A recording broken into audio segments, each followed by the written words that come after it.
Lui n'en démord pas. Dans un entretien à NBC News ces dernières heures, Donald Trump s'est dit certain à 100% que le Groenland deviendrait américain. Le président américain qui a précisé qu'il existe selon lui, je cite, une bonne probabilité pour que les États-Unis annexent le Groenland sans recourir à la force militaire.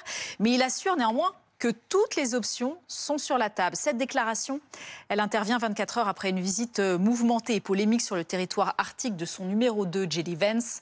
Faisons le point avec vous, Fanny Weckscheider. Bonjour. Pourquoi un tel intérêt des États-Unis, Fanny, pour le Groenland? Alors, l'intérêt de Donald Trump, il ne date pas d'hier pour le Groenland. Déjà lors de son premier mandat en 2019, il avait voulu racheter ce territoire autonome danois sans succès.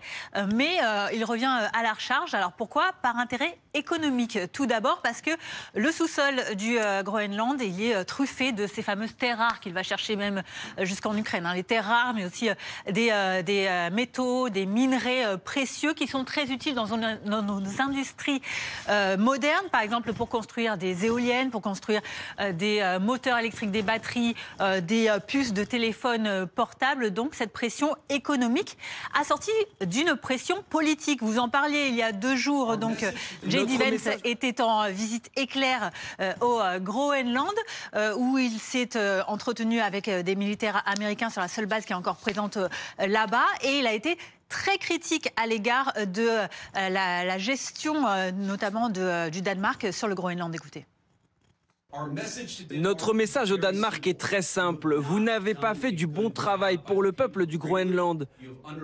Vous avez sous-investi au Groenland et dans la sécurité de cette incroyable et magnifique terre continentale, peuplée de gens incroyables. Il faut que cela change. La sécurité internationale notamment, comme le martèle Donald Trump, qui est très importante selon le président américain, qui l'a rappelé il y a encore 2 jours, très importante, et raison pour laquelle il dit qu'il veut donc acquérir ce pays. Pourquoi? Regardez cette carte. Stratégiquement, le Groenland, il est situé à un endroit qui est très intéressant pour les États-Unis, parce qu'il est situé sur cette ligne qui est surnommée GIUK pour Groenland, Islande et UK pour le Royaume-Uni, une ligne donc géographique qui sépare l'Arctique au nord de la zone Atlantique au sud, et stratégique à la fois économiquement mais aussi militairement, puisque ce serait un rempart de protection contre par exemple des incursions russes ou encore chinoises venues du nord. Cette zone qui est très stratégique également, puisque dans le nord-ouest, extrême nord-ouest, c'est là que se situe cette base aérienne américaine de Pituffik, et ça c'est encore l'un des derniers remparts anti-missiles américains, donc contre d'éventuelles menaces venues du Nord, d'où cette mise en avant et cette notion d'espace américain que martèle Donald Trump, qui engloberait à la fois le Groenland mais aussi le Canada. Merci beaucoup Fanny pour ce point.